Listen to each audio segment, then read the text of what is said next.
Hello friends, welcome to Ankit notes and classes. तो आज हम क्लास 11th के चैप्टर 1 व्हाट इज साइकोलॉजी को पढ़ेंगे। तो हमारा पहला चैप्टर ही है व्हाट इज साइकोलॉजी, मतलब साइकोलॉजी क्या है, मनोविज्ञान है क्या है। तो यहाँ पे पहले यहाँ पे पैराग्राफ में देख सकते हैं क्या लिखा है कि after reading this chapter you should be able to, मतलब हम इस चैप्टर को पढ़ने के बाद किन किन चीज़ों के बारे में समझ जाएंगे, जान पाएंगे। तो यहाँ पे लिखा है understand the nature and role of psychology. तो हम नेचर को समझ पाएंगे, साइकोलॉजी का रोल को समझ पाएंगे in understanding mind and behaviour. Mind और बिहेवियर को समझने के लिए साइकोलॉजी के रोल को समझेंगे। State the growth of discipline, discipline के ग्रोथ विकास को समझेंगे। Know the different field of psychology, psychology के अलग अलग फील्ड के बारे में समझेंगे। उसके अलग अलग स्कूल्स को किसने किसने खोला, किसने पहली बार साइकोलॉजी पढ़ा, इस सब चीज़ों के बारे में जानेंगे। उसके रिलेशनशिप्स को जानेंगे अदर डिसिप्लिन्स पे। Appreciate the value of psychology in daily life, और अपने साइकोलॉजी को अपने रोज के जीवन में इस्तेमाल करने लगेंगे, खुद को और दूसरों को अच्छे से समझने के लिए। हमारे यहाँ पे कंटेंट में दिया गया है इंट्रोडक्शन साइकोलॉजी के बारे में। व्हाट इज साइकोलॉजी, साइकोलॉजी मतलब मनोविज्ञान क्या है, psychology as a discipline, psychology as a natural science, मनोविज्ञान एक प्राकृतिक विज्ञान के रूप में, psychology as a social science, मनोविज्ञान एक सामाजिक विज्ञान के रूप में। Understanding mind and behaviour, mind और बिहेवियर को समझेंगे।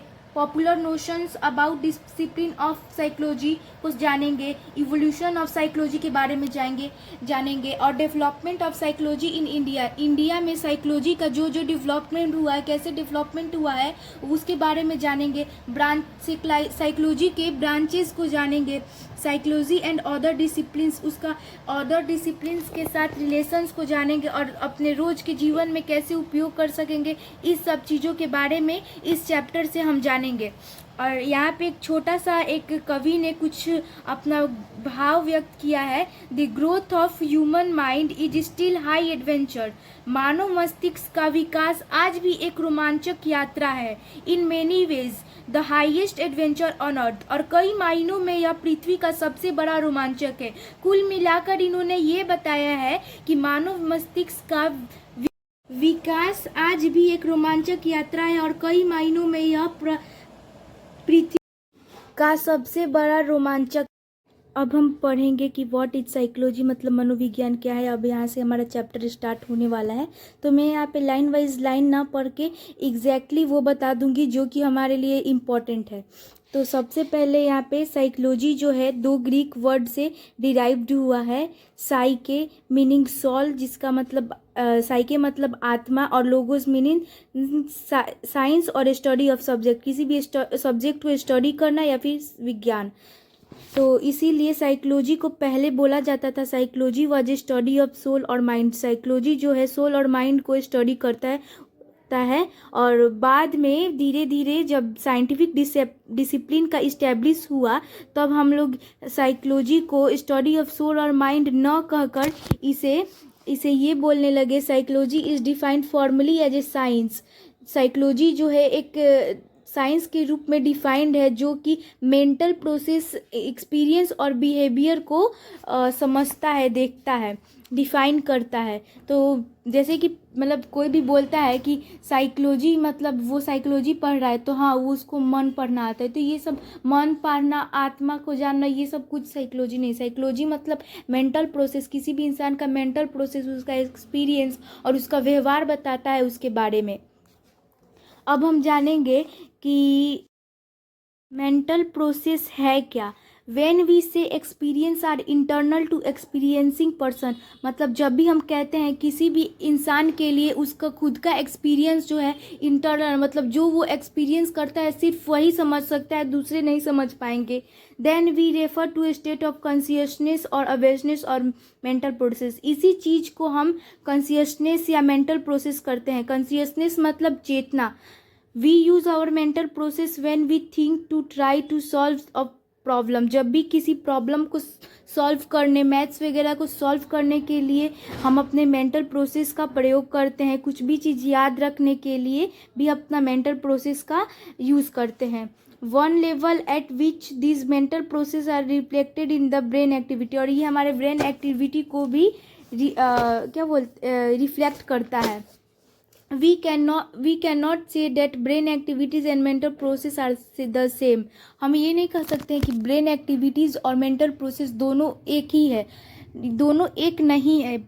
ये दोनों एक दूसरे पर इंटरडिपेंडेंट है, पर दोनों ये एक नहीं है। Mental activities and neural activities are mutually overlapping process but they are not identical. जैसे कि मैंने बताया, मेंटल एक्टिविटीज़ और न्यूरल एक्टिविटीज़ एक दूसरे पर निर्भर हैं, पर एक ही जैसा वो नहीं है।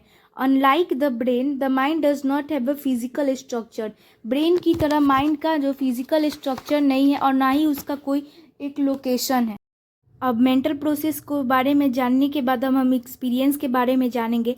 तो एक्सपीरियंस क्या होता है? Experience are subjective in nature. Experience जो है सब नेचर में एक सब्जेक्टिव है, और we can not directly observe और know someone's else experience.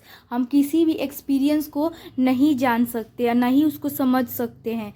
Only the experiencing person can be aware और बी कॉन्शियस ऑफ हिज और हर एक्सपीरियंस। मतलब जो व्यक्ति कुछ भी चीज़ का एक्सपीरियंस कर रहा है तो सिर्फ उसे ही पता रहता है कि वो क्या एक्सपीरियंस कर रहा है। और जैसे कि हमारे बुक में एक एग्जांपल दिया है कि जब एक योगी जो है मेडिटेशन कर रहे हैं, ध्यान धर रहे हैं, तो सिर्फ शांति का अनुभव जो है उन योगी को ही होगा, किसी और को तो होगा नहीं, क्योंकि वो मेडिटेशन जो है वो योगी कर रहे हैं। और एक ड्रग एडिक्ट, मतलब जो ड्रग लेने वाला ड्रग से एडिक्टेड है, वो ड्रग लेता है तो जो उसको ड्रग से जो हाईली जो नशा हो रहा है, तो सिर्फ उसी को ना पता चलेगा कि वो क्या है, हार्मफुल है या फिर कैसा मतलब फील हो रहा है उसे। तो इसीलिए यहाँ पे कुल मिलाकर यही बताया गया है कि एक्सपीरियंस जो है ना, जो एक्सपीरियंस करता है उसी को पता चलेगा कि वो क्या एक्सपीरियंस कर रहा है। और ये जो है ना, ये experience are influenced by internal and external condition of the experience. ये इंटरनल और एक्सटर्नल दोनों तरीकों से, दोनों कंडीशन में एक्सपीरियंस किया जा सकता है। और हमारा नेक्स्ट टॉपिक है बिहेवियर। जैसे कि हम अपने साइकोलॉजी को डिफाइन करने में 3 वर्ड्स यूज कर रहे थे, जो कि है एक मेंटल प्रोसेस जो मैंने बता चुका है, और एक्सपीरियंस भी बता चुकी हूँ, और तीसरा है बिहेवियर। तो बिहेवियर जो है, बिहेवियर आर रिस्पॉन्स और रिएक्शन वी मेक और एक्टिविटीज़ वी इंगेज इन। कुछ भी चीज़, मतलब कुछ भी किसी के प्रति जो हम व्यवहार व्यतीत करते हैं, उसी चीज़ को बिहेवियर कहते हैं। और बिहेवियर जो होता है 2 प्रकार के होता है, एक ओवर्ट और एक कोवर्ट। ओवर्ट बिहेवियर जो होता है वो बाहरली, मतलब आउटवर्डली सीन होता है, और कोवर्ट जो होता है इनवर्डली सीन होता है, मतलब इंटरनली सीन होता है, इंटरनली देखा जा सकता है। तो आपको मेरा वीडियो कैसा लगा प्लीज़ कमेंट में बताइएगा, और इस चैनल को सब्सक्राइब कर दीजिएगा, और लाइक और बेल आइकन ज़रूर दबाइएगा।